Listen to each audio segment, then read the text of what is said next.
Hello everyone, this is Leanne from Of Love and Shiplap and the founder of Sublimation Graphics and Tutorials on YouTube and Facebook.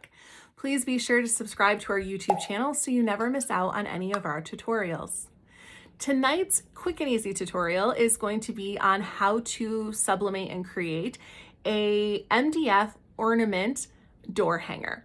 Now I'm using an ornament cutout available through Single J Sublimation. It's shaped like an ornament, but they also have ornament size that are just 3 inches and then the bigger versions for door hangers. Now what I love about this project is that it's in collaboration with the clip art element available on my website. And also there are 2 sizes for door hangers, one of which will fit on a letter size page for those of you with smaller printers, and the other one which fits on a 13 by 19 page, which is what we'll be doing today. Here's a little sneak peek at what the finished product is going to look like. As you can see, I kind of took it above and beyond by adding some greenery and a bow. This is just stuff that I had laying around that I've bought in previous years that I wanted to get some good use of. I would probably go a little bit smaller if I was planning on retailing this, but it's just going on my door and I'm not that picky. This is a very easy project, so it's perfect for beginners. Definitely don't be afraid of tackling some fun items like this. Door hangers are a great selling item all year round, and no better time than the holiday season to push something special like this that you can easily personalize for your customer and really help drive up the value. We'll talk more about that as we move through our tutorial. The first thing that we're gonna do is go ahead and get our measurements, then set our design up in Affinity Designer, and then press it on Blue, the Fusion IQ, our heat press. So let's go ahead and turn this around and get started. Our first step is always to measure. Even if the measurements are stated on the manufacturer's website, things can be off, especially MDF cuts or anything that's textile. They can be off by anywhere between 1/16 of an inch and 1/4 of an inch. And that can make a really big difference when you're printing, which is why it's just good practice to always check the measurements beforehand. So I'm going to be doing the door hanger cutout that doesn't have the bow. You can see the shape with the bow. These are ornaments. I bought them with and without the bow, but I knew for my door hanger I didn't want the bow because I was going to be adding on my own little swag, which is right here, that I just made from some random stuff from Joann's and Walmart and Dollar Tree and probably Amazon. I have a whole box of greenery, so I just kind of brought it all together to make this little topper. Move one of those out of the way because we don't need to. And let's go ahead and get those measurements. Now you want to aim for the widest parts. Obviously in the middle, you're going to have to eyeball it and hope for the best. So I'm going to say probably about there. And it looks like we are sitting at just under 12 1/4. It's always a good idea to double check. So we'll do another one. Yes, I'm just past. Might be a little hard to see on camera, but I'm right about at 3/16, so just under 1/4. And then for my height, we are at 15/16, so just under 15 inches. So if we do this with just an extra 1/16 over the 12 1/4 by 15 inches, which is the stated size, we'll have just enough border to make sure we get a good full bleed without issue. So that was pretty easy to measure that. The only other thing that we'll need to do is take the film off before we press, and I'll do that after we press it against the heat press just a little bit to warm it up. It makes the film easier to come off. So let's pop over to Affinity Designer and we'll go ahead and get our design set up. Just for a quick reference, the MDF cutout from Single J's Sublimation that we are working on today and those little ornaments that are also available are based off of this design element set, which you can purchase on my website or is included if you happen to have our Of Love and Shiplap design membership, which you can see listed right here. Now, the ornament bulb, as you can see, comes with and without the bows. It also has the bows independently. So if you want to make one with the bows, you have it. If you want to add your own greenery like I'm doing, you have that option as well. And there's a few different colors. If you have taken the Affinity Designer Digital Graphic Design Masterclass for sublimation that we offer, then you may recognize this ornament. This is one of the design challenges that is in the course. The 100-hour video course is learn at your own pace on your own time. It is perfect for beginners and intermediate users alike. If you feel like you have a good foundation on Affinity Designer, but you know you're not using it to its full potential and you couldn't create something like this, then the course is for you. It includes one-on-one email support when you have questions, a variety of design challenges like this to help improve your overall retention and create a good knowledge base for you to be able to troubleshoot your own future projects. It also has opportunities to win prizes. The course is a lot of fun, and we have had a 100% success rate with those who have taken it, which makes me feel so good. People of all walks of life, all ages. So don't think that you can't learn it, because we have made it possible, and this course is honestly a lot of fun. So last year I used my ornament for this garden flag that you see here in the bottom. This garden flag hangs outside of my house during the holidays, so a door hanger to match is the perfect addition to my front porch decor. This is also a design element set, so you can use this for your own projects as well. And if you have some type of laser cutter or even a vinyl cutter that you want to use with this, I did include the SVG solid fill layers for you to work with. Anyways, go ahead and grab that. The link is in the video description, as well as a link to the Affinity Designer Digital Graphic Design Masterclass for sublimation, which you can use the code SUBTHAT to save $30 on. Now I'm going to be working in Affinity Designer 2.0 today. If you're using the 1.0 version, don't worry, it's all more or less the same. One of the main differences is just that the icons over here in the tools panel are a little bit more colorful, but they are in the same order. If you hover over them, they do tell you what they are. The shapes are pretty much all the same. And I think there's only one new tool or two new tools that have been added, which we'll be doing videos added to our masterclass on those in the new year for 2023. So we're going to start by opening up a new document. This is always our first step. If you just open the software, you may have a pop-up panel that gives you all of your document settings, but if not, you will just go to File and then New. We always want to start by opening up a document that is the size that we plan on printing on. So in this case, based on the measurements of our MDF ornament cutout, we are going to be printing on a 13 by 19 or Super B page size. So we want to open our document to that size. Always, that is the best approach to make sure that you don't end up with anything going wrong in the process. You can go ahead and, if you're already on the new section, you can set your measurements and all of your color format and things like that right over here. If you're in version 1, you'll simply see it on the right sidebar here instead. So a little bit different for document setup. If you would like to add this to your preset section, you can simply click this little icon in the bottom that says Create Preset. If you're using the 1.0 version, there's just a little plus sign over here in that left sidebar. You can review some of our previous videos to see that, but when you hit the plus sign, it will add it to your presets and you can go ahead and rename it. So we want to make sure that we have our page width and height 13 by 19. You can of course change your document units if you prefer to work in metric. I always prefer embedded for my image placement. Our DPI should always be set to a minimum of 300. Underneath your color tab, for sublimation, the color format is RGB/8. The color profile that is the most current version is sRGB IEC, followed by these numbers here.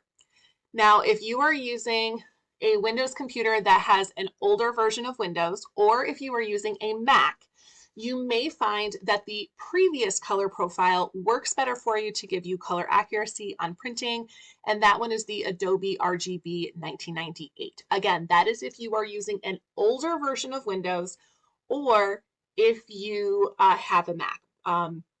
Macs, there tends to be some color discrepancy issues, so Adobe RGB 1998 usually will resolve that. Always remember that your color profile that we are setting right now in our document setup is not your ICC profile. They are two completely separate things. That is set in your print settings. So do not select that for your document profile. These two that I just mentioned are the only two that you should be choosing if you are printing for sublimation and using Affinity Designer. When you are all set, go ahead and click Create. Next, we're going to go ahead and import our graphic. We can do this by clicking on the Place Image tool or coming to File and then selecting Place. Now, I'm just doing the red bulb today. I don't want the one with the bow, obviously, so I'm going to select that from my File Explorer and click Open.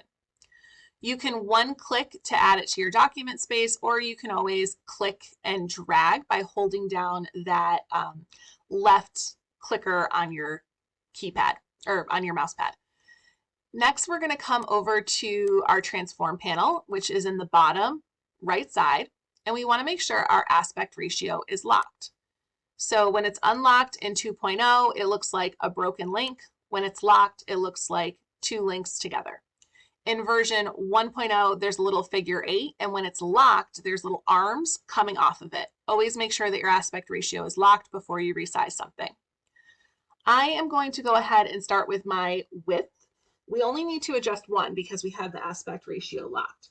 So if we remember, our width was 12 and 3/16. So we're just going to go with the 12 1/4, which is stated on the website. So that's 12.25. And then we want to add just a little bit to make sure that we have a bleed so that we can get full coverage and hopefully not have any error spots. For something like this that has a very specific shape that's not just a circle, because we have the top of the ornament, or something like my sunflower, anything like that, you don't want to add a lot. Like 1/16 or 1/8 of an inch is all that you need to add. For something that's more like a rectangle, you can add a little bit more because you've got the wiggle room. You're not trying to line up any specific parts here. So 1/8 is going to be 0.125. And then, of course, 1/16 is going to be half of that, which is 0.06. So you can hit the plus sign on your keyboard and then just hit 0.0625. That's for the 1/16. And it's going to go ahead and adjust it.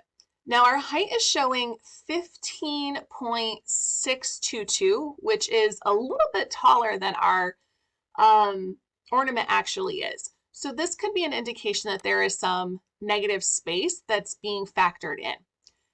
Anytime you see this blue box, this is your boundary box. This is letting you know the space that's around the layer that you have. When you are importing a PNG, you always want to look for empty space. So in this case, if we zoom in, we can see there's some empty space right here. All we have to do is right click on our graphic now that we have that rough size and click rasterize. It's going to immediately eliminate any of the dead space, and then we can come back to this transform panel and we can have a look. So this is still showing 15.473, and we know that this is not quite where our where the height of our ornament was. So we are going to unlock that aspect ratio, and I'm just going to come to this height and I want to adjust it. This is again why we measure, because small things like this can make the difference in whether this lines up with our cutout or not. So we're going to do the 15 inches plus that 0.0625. And now we are where we should be for this ornament print. Last thing to do is just center this. I'm always a big fan of centering, so you can select your snapping guide up here where you see this magnet, and then you can sort of move it around, and when you see that red and green line, you know that it's centered. Or you can come to your alignment panel. Mine is also right here, but if you pop that open, you can simply click on the two centers and click apply. Now, this is a great item to personalize or add text to. I intentionally left the bulbs blank so that you guys would have that option.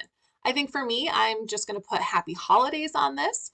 So I can come down to my artistic text tool where we see the A here. You may see the T for the frame text tool, but we want the artistic text tool. We are going to click and drag just to get a little space going that we can type in.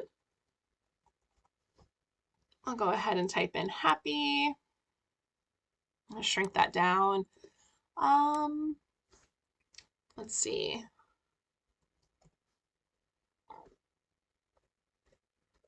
I don't have a lot of fonts installed on my new computer. This is my new office computer that I have not really used a ton with tutorials. So I may be a little short on some fonts.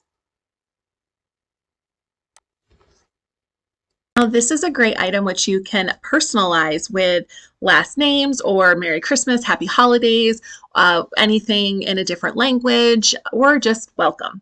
So for me, I'm going to go ahead and put welcome on this. I intentionally left these blank so that you guys could put whatever your heart desires on them. So go ahead and zoom in just a little bit. Come to my artistic text tool, which you should see either an A or a T. This is where your text tools are. We want the artistic text tool. So if you don't see it, just click that little white corner, click and drag to start a text box, and enter in the text you would like to use. I'm going to go ahead and just use welcome.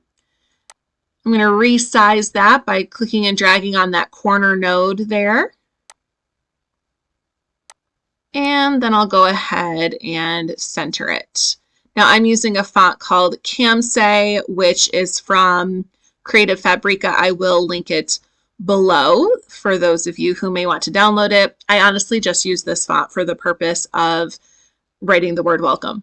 I don't know that I've used it too much otherwise. I have a lot of really great script fonts, but this one, I just love the way it writes the word welcome. So the only thing I'm thinking is that I might want to add a 3D effect to this text simply because it'll give it sort of a shimmery vibe that will work really well with the aesthetic of the ornament itself. In version 2.0, the effects panel is now called Quick FX, but you can also still find the FX icon in both versions 1 and 2 of Affinity Designer at the bottom of your layers panel. Doesn't really matter which you choose, just make sure you have your text layer selected. And I'm going to click on this 3D option, come to that, and adjust that radius up. Maybe not too far, but just enough that I get this nice little shadow look on here to kind of help it pop off. When you're satisfied, you can just go ahead and click Close. And then I'll zoom out, have a look. Okay, I'm pretty happy with that. Nothing too extreme here. We just kept it pretty straightforward. So I'm going to go ahead and send this to print. I will come to File, Print. We're going to get our first printer box up. I want to make sure that I choose my Workforce 7710 printer. Next, I'm going to come to Properties, and I'm going to choose my sublimation printer set. So I already have, it looks like I have gray. I haven't done a lot of printing on this. This is a new computer. I haven't done a lot of printing on it. So I'm just going to choose my sublimation option here, but I'll change the page size. The page size is Super B. And then this already has all of my settings: high quality plain paper, quality high. Underneath are more options. We want to make sure we have mirror image checked. I've already set all of my settings. So if you have any ICC profiles, those are going to be set under this, under your settings in here as well. I don't have that, so I don't have to worry about it. But once you have all of your settings in place, you can click Add Remove Preset, and it'll give you the option to add. So I will go ahead and add this in for later. I prefer to have these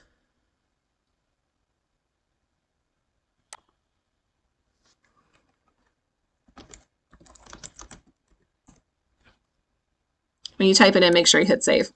Then it adds it, and we can hit close. All right, so we have everything all set. We'll go ahead and hit OK. And good. Always double check that your layout does actually switch over to where it is, whatever you've defined up here, but rely on your printer properties and everything should be good to go. Go ahead and click OK, and it's going to send it to print.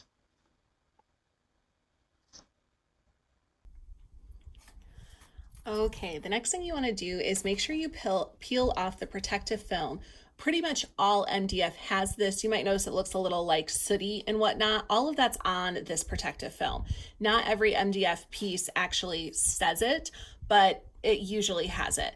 If you're having trouble peeling up an edge so that you can pull it off, just hold it up close to that top platen of your heat press, and that will loosen up the adhesive a little bit. But once you get a good grip, you can just pull it right off. Definitely leave this on until you actually go to print so that you don't have to worry about anything, any debris, dust, hair, anything getting on your cutouts. Again, this is for MDF. Sometimes aluminum also has these films on them. And again, it doesn't always say that. It's really helpful when it does though. Okay, so there's our cutout. And we always want to make sure that everything's sized good in case we need to reprint. So if we just lay it over there, we can get a good idea. Looks like our sizing is perfect. For items like this, I find it so much easier to use a tracing pad. So I bought this one on Amazon. As you can see, it's big enough for a 13 by 19 paper. And I will link this below the video description, but I like it because we can easily check all of our edges and make sure that we get this where it needs to be.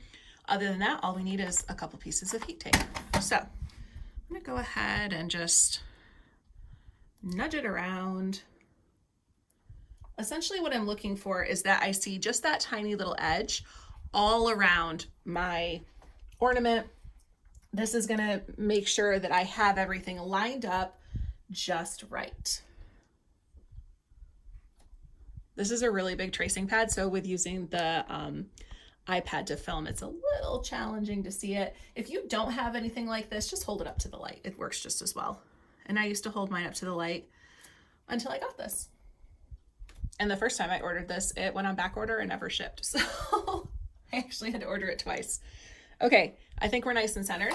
So we're gonna grab some heat tape. I like to hold my substrate down and then put your tape on the substrate first. And I always run my nail along the edge onto the paper. This way I make sure it's getting a nice tight seal right there so that when I lift it up, the paper doesn't separate and shift because we don't want that to happen. You don't need a lot, just a couple strategically placed. I don't hesitate to be generous with tape personally. I will link my tape dispenser as well. This is my favorite because it gives your tape in these great little pre-cut pieces, which is just so helpful.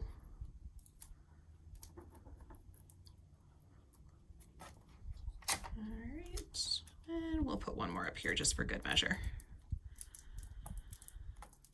Because we're working with such close margins on our MDF cutout, again, it doesn't hurt just to triple check that you have everything centered, that you've got that nice little bit of edge that you're looking for.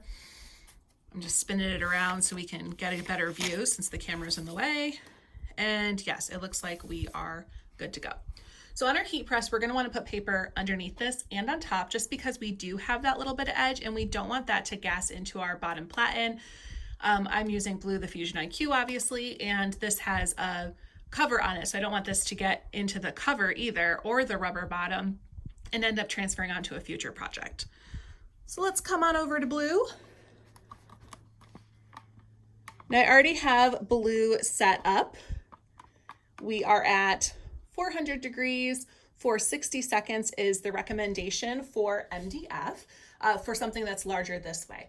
Always make sure that you double check your pressure. Obviously we already have that one taped, so we don't want to use that, but if I grab the other one that we have, I'm going to put it face down because I don't want the platen to touch that protective seal. So I'm going to slide it under there and go ahead and close the press. Let's get you guys so you can see good. And so this is going to tell me that my pressure is where it needs to be. If it's not right, it would give me a little arrow. So I'm good there. I don't need to adjust anything. Just slide this on out and pull it off. It's hot. Okay. So again, we're going to put, those are all the blanks that I bought and haven't inventoried, just so you guys know. I'm going to go ahead and put some paper underneath here. Now I started using this newsprint from Uline. Even with the shipping costs, it actually comes out cheaper than butcher paper. And what I like is that it is the perfect size. So 10 out of 10 recommend that. I will go ahead and link that as well. So I'm gonna go ahead and put one piece down, again, just for any of that extra ink that we're gonna have. Carefully lift up my ornament door hanger. And then always make sure we put one on top. I don't care if your paper says that it doesn't need blowout paper. I am 100% a blowout paper person because you literally never know. It only takes your heat press being off temp for you to end up with some ink blowout even on paper that says it doesn't need blowout paper. I'm using printer jack paper today, the pink version. So we'll go ahead and close that down and wait our 60 seconds. Now you are going to want some heat gloves because this will be nice and toasty warm when we pull it off.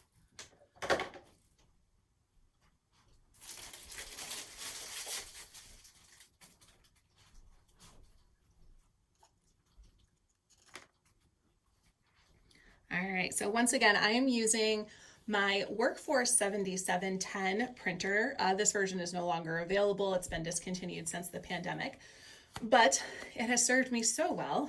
I can't complain. I am using printer jack ink and paper today. Again, the pink version, those are linked below in the video description as well. So we've got just about 15 or so seconds. I'm gonna move our tracing mat because this will be hot and I need the space.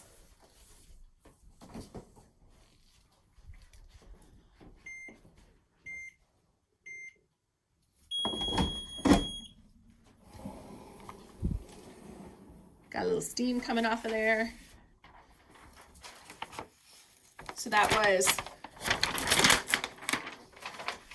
400 degrees for 60 seconds with medium firm pressure. MDF does require good pressure. Don't skimp. I mean, don't do it so hard that you're going to warp it, but also don't skimp. So give that just a second because it's still pretty warm. But we can see how that's looking.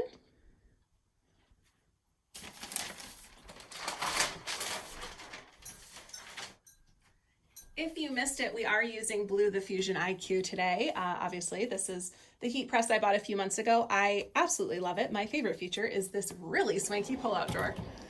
By far, it seems like such a little thing, but honestly, it's fantastic. It's probably my favorite feature. That, and of course, the digital interface that lets you store all of your presets so that you don't have to set them every single time you are doing something. So this is still pretty warm. I'm gonna just pull it off, put it on some silicone mats.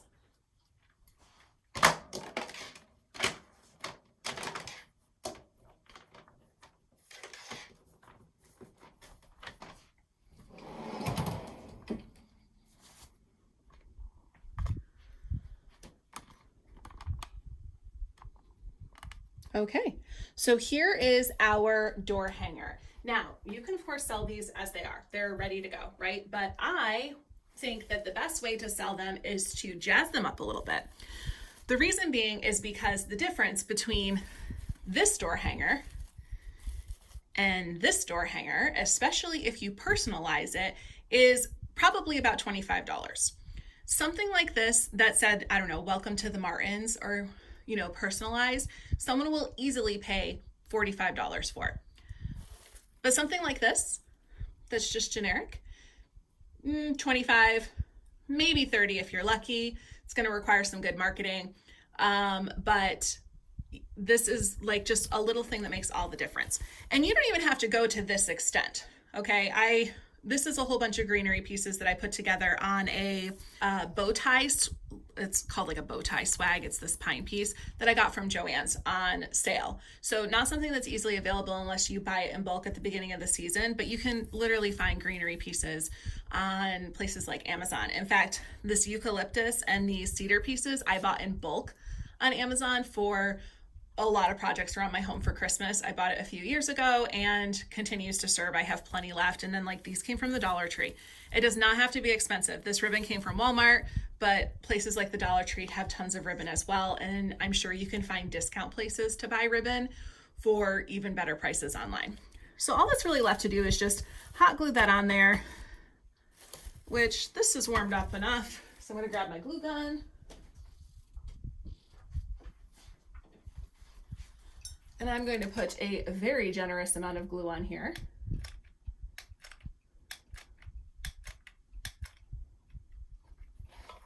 Hopefully I don't have any spillage. And then I'm just going to put that in. Nice and centered. Hopefully I get it straight. Also, I'm not like a professional bow maker, so don't judge my bow. I did the best I could. Just gonna hold that down.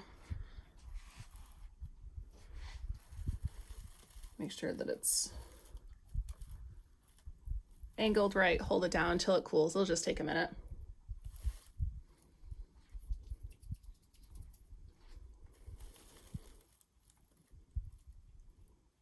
You can also use like super glue or E6000. I'm not really an E6000 fan because it just takes so long. So long. Hot glue is my favorite because it's fast. I know some people like to use like hot glue in conjunction with other types of glue, but this is where I'm at. So this is going to need a little bit of time, but I'm hoping I can kind of show it to you a little bit better. And that's that. So as you can see, lots of potential with these ornaments, and there is the option that comes with the bow for something like, or sorry, this is the door hanger. For something like these ornaments, I would definitely consider doing you know, like our first home, baby's first Christmas, you know, marriage years, things like that. Like you could do something as simple as the Martins, established 2022. The smallest things can increase the overall value of your item. And if you choose to do the ones with the bows, obviously you're not going to add another bow on top of it, but you might want to consider adding some poinsettias in the middle, or maybe some bells. Really anything that kind of just adds to it, whether it's the ornament or the door hanger, is just going to increase that value. So again, if you go this big extra step like this and go ahead and add personalization, you can easily charge $45 or $50 for this. Huge, huge price increase versus just this by itself. Remember that we always want to make our products stand out from the competitors. We want to be able to give people something that's original and beautiful and unique and speaks to them. Something like an original ornament design that's not blown up everywhere is a great idea. And again, I left these ornaments blank so that you have the potential to add whatever you would like. Add different types of text if you want. I mean, I could have gone and added some snowflakes on here. I could have gone crazy, but I just wanted the simplicity to match my garden flag. If you enjoyed today's tutorial, be sure to hit that subscribe button for our YouTube channel. And don't forget that you can find the links for everything that we used today in the video description, including that $30 off discount code for the Affinity Designer Digital Graphic Design Masterclass for Sublimation. Thank you so much for joining us, and have a great rest of your evening.